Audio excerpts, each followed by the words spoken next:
And we were all madly dancing the Charleston over here in this country. What a contrast. Now, the craft you were just referencing, is it too simple to say that that is the prototype for the Glocke, for the bell, was the time craft? I think there is a lot of similarities with that. That the first communications that Osage received from the Aldebrans was building the engine or the propulsion system for what really was a space-time device. You know, we think in terms of a rocket that would take us from here to wherever we want to go in space, whereas what they received was this device or the engine that would basically be used to be able to transport them through space-time to Aldebaran.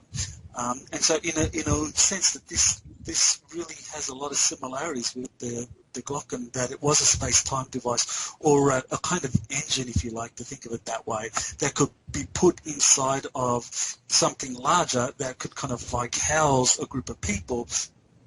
When that engine is activated, it could transport that, the bigger craft with all the people inside to any location in space-time that you want. So these were the instructions that Osage was receiving from the Aldebrans, and that she actually was putting together with the help of the Thule Society and the various scientists that were associated with them. That's fascinating. I'm trying to picture the circumstances. Was she sitting at a desk? Was she in a group, in a circle of chairs? Do you have any of the actual physical aspects of where she was located as she received this information? That I don't know. I know she was in Bavaria, in Munich in particular. And Munich was a kind of hub for German occultists. That's where the Thule Society was formed, and the Thule Society was formed. And the Thule Society, these were very powerful German kind of industrialists. These were the elite. And historically, the Thule Society is important because it was the Thule Society that actually sponsored the creation of the German Workers' Party, which was basically the beginning of the Nazi Party. And Adolf Hitler was chosen by prominent people in the Thule Society to be the leader. And he was the figurehead. So Hitler was only ever a puppet of the Thule Society and the German elites. But of course, in our history, we get it 180%. We get turned around, that we think of Hitler as this totalitarian tyrant that had absolute control over Nazi Germany. That is only partly true. The German occultists, the Thule Society and the other secret society groups actually used Hitler for their own purposes. This is hard to reconcile. So the occultists were on board for his absolute hateful attitudes and ideas and philosophies? I'm sorry, but I can't see it any other way.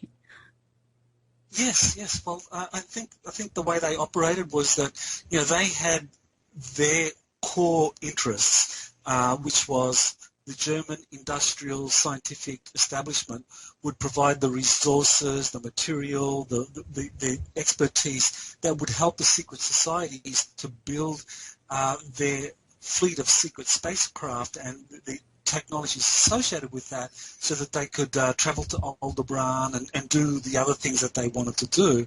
And in exchange for that, Hitler would be allowed to basically, in his own way, implement some of the ideals of the Thule Society, which was based on the notion of a kind of super race that could use advanced technologies to basically attain mastership of the planet. So, the Thule Society had those ideals. If you look at what Edward Bulwer Lytton wrote about it in 1870, the Thule Society was basically following the same ideals of a master race that could control advanced technologies with superior consciousness and psychic abilities and so forth. So the Thule Society believed very much in that they wanted to have the German scientific industrial base utilized for that. And Hitler came along and looked at those ideals and in his own warped way tried to apply them in his kind of eugenicist, racial supremacy mindset. So he ultimately led Germany to catastrophe, but it was because he, in his own distorted thinking, thought that this was how you could kind of apply these Thulian ideals. And the Thule Society basically really lost interest in Hitler and what the Nazi Party were doing. For them, that was not the important thing. As atrocious as it was, yes. For them the important thing was to develop this secret space program. And was there ever any kind of comment? Did they ever try to rein him in? Do you have any evidence that they came out against him, had meetings about what do we do about this guy, anything like that? Well, yes, actually, at the end of the war, towards the end of the war, when it was becoming clear that the Nazis were going to be losing the war, Hitler had been promised wonder weapons by Kammler and the Nazi SS, who were working kind of with the German secret societies, and they had been promised advanced technologies which could turn the tide of the war. And the German secret societies did indeed have these technologies that could have won the war, but they decided not to give them to Hitler because they think that they basically made the decision that Hitler had really messed things up, and so it was better to just let the Allies win the war and work with the victorious Allies to then basically continue the secret space program that the German secret societies had built. Because the important thing was, these were secret societies. These German occultists believed that they had more in common with secret societies in Britain, in France, in the United States than they had with the Nazi ideologues, such as Hitler's SS. So at the end of the day, when Hitler needed those technologies to win the war, the German secret society said, no, we're not going to give them to you, and that was the end. And then that's when Kammler basically made deals with the West and basically tried to repatriate as much as he could to the United States and Britain. Yes, and right on the heels of that is my query. There is some talk that Kammler was actually seen at the Kennedy Space Center in the Office of Strategic Services. Do you know of that? Yes, I'm glad you raised that. We know that from Clark McClelland, who actually worked with NASA for it was 34 years, and he during the 1960s he was befriended by Werner von Braun and other German scientists who really thought very highly of him. He was a very precocious young man, very bright, intelligent, and so they befriended him, and so he went to the headquarters of the NASA.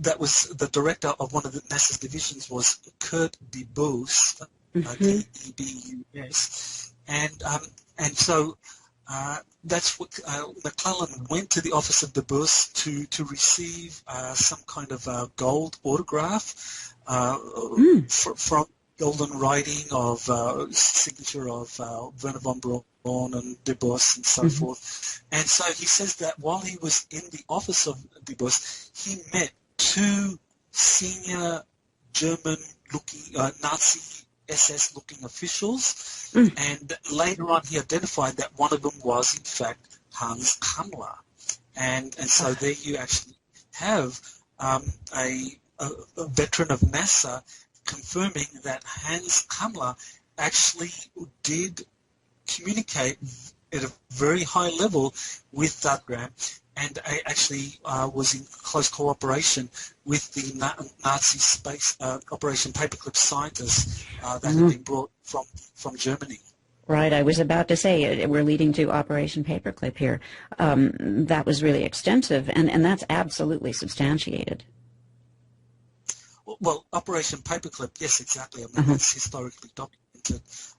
Now, while Operation Paperclip doesn't mention Hans Kammler, it does mention other people that were involved in the secret space program that had been pioneered in Germany and also by the Vril Society, and in particular, one of these, W.O. Schumann, who's better known today for being the person who came up with the theory of the Schumann resonance. He was one of the people that developed the very early Vril prototypes. And later on, he was actually repatriated, brought over to the United States by Operation Paperclip, and that there are documents actually referring to him and the other Nazi scientists that had been brought over.